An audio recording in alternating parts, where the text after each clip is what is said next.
Praise the lord. ప్రభు అయిన యేసుక్రీస్తు నామములో వాక్యం వినుచున్న మీకందరికీ శుభములు. ఈ దిన వాగ్దానము, నీ ప్రార్థనలను నీ ధర్మ కార్యములను దేవుని సన్నిధికి జ్ఞాపకార్థముగా చేరినవి. అపోస్తుల కార్యములు 10వ అధ్యాయం 4వ వచనం. మన దేవునికి అన్ని జ్ఞాపకమే. ఆయన నామములో మనము చేయు ప్రతి చిన్న కార్యము కూడా ఆయనకు జ్ఞాపకమే.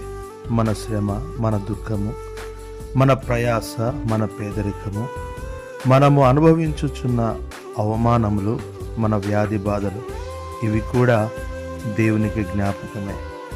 ఆయన మనలను ఎన్నడూను మర్చిపోవాడు కాదు. నిత్యము మనతో ఉండువాడు ఆయనే. తగిన సమయంలో ఆయన మనము చేసిన ప్రతి పనికి ప్రతిఫలము దయచేయను.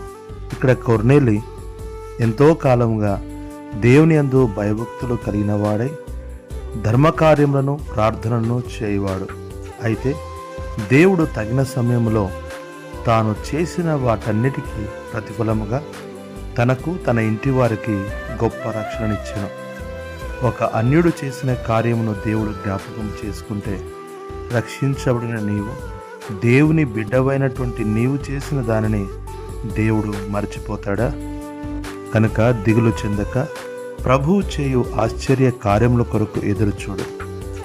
నీ ఆశ భంగము కానేరదు. ప్రభు నీకు సహాయం చేయనుగాక. ఆమేన్.